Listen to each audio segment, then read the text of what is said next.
You probably used money today without even thinking about it. Maybe you bought a cup of coffee. Maybe you paid for lunch with your phone. Maybe your salary quietly appeared in your bank account while you were asleep. It all feels so ordinary that most of us never stop to ask a simple question. Why does money exist at all? After all, you can't eat it. It won't keep you warm. It won't build you a house. If you were stranded alone on a deserted island, a suitcase full of $100 bills would be almost completely useless. So why has humanity spent thousands of years fighting wars over it, building civilizations around it, and organizing nearly every part of modern life around pieces of paper, metal discs, or, today, invisible numbers on a screen? The answer is probably not what you were taught in school. You've almost certainly heard this story before. Long ago, people traded goods directly. A farmer wanted shoes. A shoemaker wanted food. So they exchanged chickens for boots, wheat for fish, and goats for tools. Eventually, people realized barter was inconvenient, so they invented money. Simple, logical, and according to many anthropologists, probably wrong. Not just slightly wrong, almost entirely wrong. For more than 2 centuries, this barter story has appeared in economics textbooks around the world. It sounds reasonable. The problem is that researchers have spent decades studying ancient societies, remote villages, and traditional cultures, and they've never found a single civilization that actually worked this way as its everyday economy. Not one. Cambridge anthropologist Caroline Humphrey reviewed the historical and ethnographic evidence from around the world and reached a surprising conclusion. No society has ever been discovered where barter was the primary system before money. That raises an uncomfortable question. If people weren't trading chickens for shoes, then where did money actually come from? To answer that, we need to forget everything we think we know. Imagine you're living about 5,000 years ago. There are no banks, no wallets, no coins, no paper money, not even numbers written on paper. You're a farmer. Once a year, you harvest grain, but your roof starts leaking months before harvest. You need a builder today. The builder doesn't need grain today. He needs food next month. So how do you make the trade? This wasn't a rare problem. It happened constantly. People needed things long before they had something ready to exchange. And that's where the real story of money begins. Not with coins, not with gold, not even with barter. It began with something far more ordinary. A promise. I'll pay you later. That simple idea may have changed human history more than almost any invention we've ever created. Because long before humans invented money, we invented trust. And that trust eventually became something you carry in your pocket every single day. That promise, I'll pay you later, sounds surprisingly modern, but it may actually be older than money itself. Think about your own life for a second. If your best friend buys you lunch today, you probably don't immediately reach into your wallet and insist on paying them back. Instead, you say something much simpler. I've got you next time. No money changes hands, no contract gets signed, yet somehow both of you know the debt exists. Humans are remarkably good at remembering favors. For thousands of years, that's exactly how small communities survived. In villages where everyone knew everyone else, trust was more valuable than coins. If your neighbor helped repair your roof, you remembered it. If someone lent you seeds before planting season, you remembered that too. One favor created another. One debt balanced another. Most people weren't calculating exact numbers, they were maintaining relationships. In a way, the earliest economy wasn't built on wealth, it was built on reputation. People trusted those who kept their promises, and they avoided those who didn't. As long as communities stayed small, this system worked surprisingly well. But then something changed. Around 12,000 years ago, humans began farming. Instead of constantly moving, people settled down. Villages became towns, towns became cities. Suddenly, you weren't surrounded by 50 familiar faces anymore. You might be living among thousands of strangers, and strangers are much harder to trust. Imagine you're a farmer in ancient Mesopotamia around 3000 BC. The harvest won't come for another 6 months. But today, you need tools, you need workers, you need animals, you need supplies. Everyone expects to be paid. The problem is, your wealth is still growing in the field. So how do you convince complete strangers that you'll repay them later? The answer wasn't gold, it wasn't silver, and it definitely wasn't paper money. It was paperwork. Ancient temples became something far more important than places of worship. They became the world's first financial centers. Farmers brought grain after harvest and stored it inside enormous temple warehouses. Priests carefully measured every sack. Then they recorded the amount on small clay tablets. Those tablets weren't just records, They were proof. Proof that you owned grain. Proof that you could claim it later. And something fascinating happened. People realized they didn't always need the grain itself. If someone else trusted the temple's record, they could simply transfer the claim. Instead of carrying heavy bags of grain across the city, they exchanged the promise written on clay. For the first time in history, value could move without the object moving. Think about how incredible that idea was. The grain stayed exactly where it was, only the ownership changed. If that sounds familiar, it should. Today, when you transfer money using your phone, no stacks of cash travel through underground tunnels. Your bank simply changes a record inside a computer. 5,000 years ago, ancient scribes were doing almost the same thing. Not with smartphones, not with computers, but with wet clay, a sharpened reed, and careful handwriting. Some historians even believe this need to record debts became one of the biggest reasons humans invented writing itself. Not to write poems, not to tell stories, but to answer one very practical question. Who owes what to whom? And if that's true, one of humanity's greatest inventions wasn't born from literature.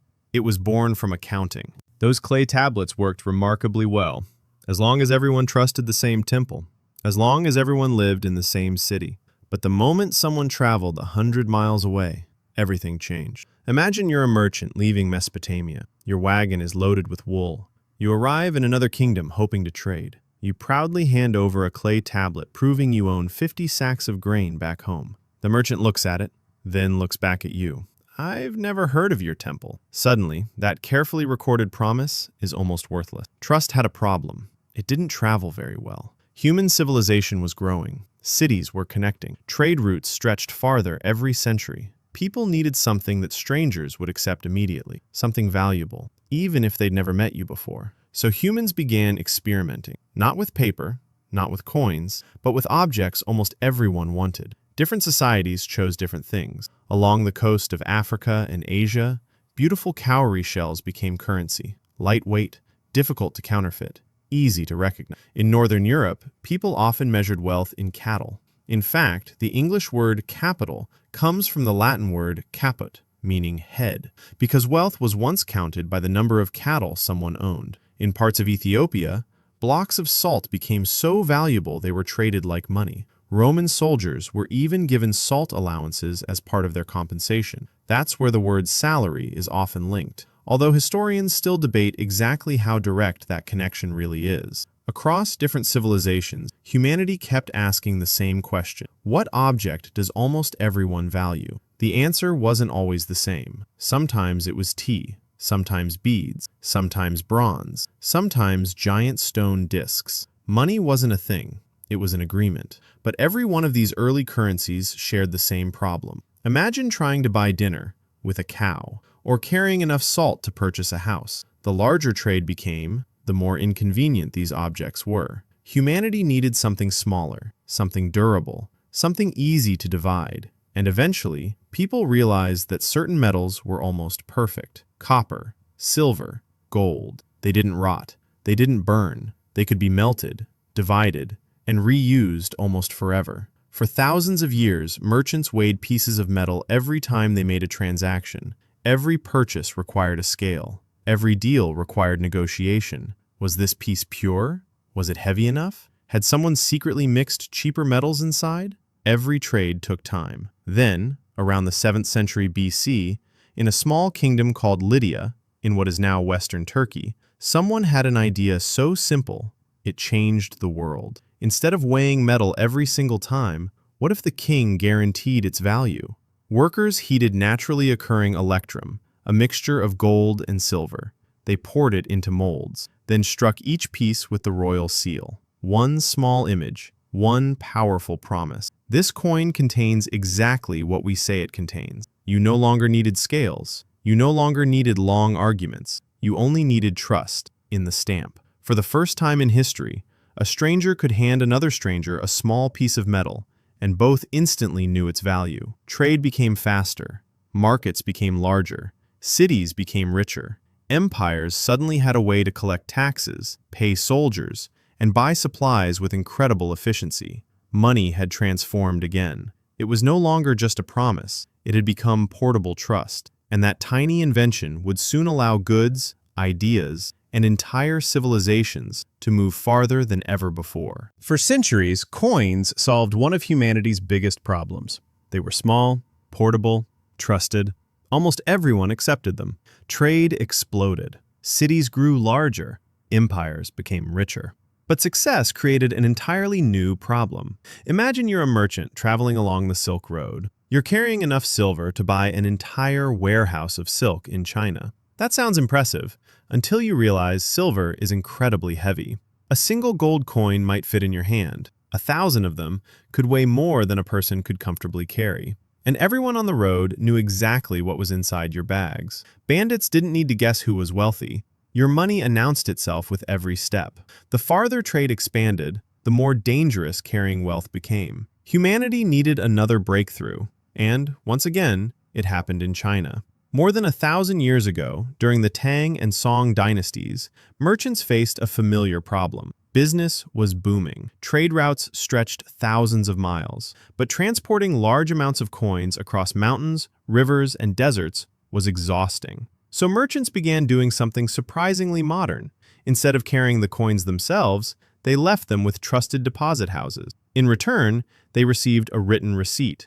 That piece of paper represented the value of the coins safely stored somewhere else. If another merchant trusted the same deposit house, the paper became just as useful as the metal. Sound familiar? Because that's almost exactly how a bank works today. Eventually, governments noticed something important. People weren't exchanging the coins anymore. They were exchanging the paper. So the Chinese government asked a simple question: why not print the paper ourselves? Around the 11th century, China introduced the world's first government-issued paper money. For the first time in history, money wasn't made from something valuable. It represented something valuable. That idea was revolutionary. But it also depended on something even more important than gold: trust. If people trusted the government, the paper had value. If they lost that trust, it became nothing more than ink, and history proved just how fragile that trust could be. Whenever rulers printed more money than they could actually support, prices began to rise. A loaf of bread that cost 1 note yesterday might cost 2 tomorrow, then 4, then 10. This wasn't a new problem. It had happened before with shells, with silver, with giant stone money, and now it happened with paper. Inflation wasn't invented by modern governments. It was almost as old as money itself. Meanwhile, the idea of banking continued spreading westward. Italian merchants developed letters of credit. Instead of carrying chests filled with gold across Europe, a traveler could carry a simple document, present it in another city, and receive payment there. If someone stole the paper, they couldn't automatically spend it. In many ways, those medieval letters of credit were the ancestors of today's debit cards. Money was becoming lighter, safer, faster. Something extraordinary was happening. Over thousands of years, money had transformed again and again. Grain became promises. Promises became tablets. Tablets became coins. Coins became paper. And paper became information. Without realizing it, humanity was slowly separating money from the physical objects that once gave it value. And that journey was only just beginning. Take a look inside your wallet. Or maybe you don't even have one anymore. You tap your phone to buy groceries. You order dinner with a fingerprint. Your salary arrives as numbers on a screen. And millions of dollars move around the world every second without a single coin changing hands. Here's something remarkable. According to many estimates, most of the world's money doesn't physically exist at all. It's not locked inside giant vaults. It's not sitting in piles of cash. It's simply information. Rows of numbers stored inside computers. When your employer pays you, no one carries a suitcase of money to your bank. A computer subtracts numbers from one account and adds them to another. That's it. If an ancient merchant from Mesopotamia could somehow visit the modern world, he would probably find that surprisingly familiar. 5,000 years ago, priests updated clay tablets. Today, banks update databases. The technology changed. The idea didn't. Money is still, at its heart, a record of trust. And that's the strangest part of the entire story. Gold has value because people agree it does. Paper has value because people agree it does. Digital numbers have value because billions of strangers wake up every morning and continue believing they do. Money isn't magic. It's cooperation on a global scale. Think about this for a second. Every time you accept a paycheck, you're trusting that someone else will also accept that money tomorrow. Every shop owner trusts their suppliers. The suppliers trust their workers. The workers trust the supermarkets. The supermarkets trust the banks trust governments. And somehow, billions of complete strangers cooperate every single day without ever meeting one another. That invisible web of trust keeps airplanes flying, hospitals running, supermarkets stocked, and the internet connected. But trust can also disappear. History has shown that many times. When governments print too much money, when economies collapse, or when people lose confidence in financial institutions, the value of money can vanish almost overnight. During periods of hyperinflation, people have carried bags full of banknotes just to buy a loaf of bread. The paper didn't change, the belief did. Even today, new forms of money continue to appear. Cryptocurrencies, digital wallets, central bank digital currencies, different technologies. The same ancient question: what are people willing to trust? That question has never really changed. 5,000 years ago, people trusted grain stored inside temples. Later, they trusted kings to stamp coins honestly.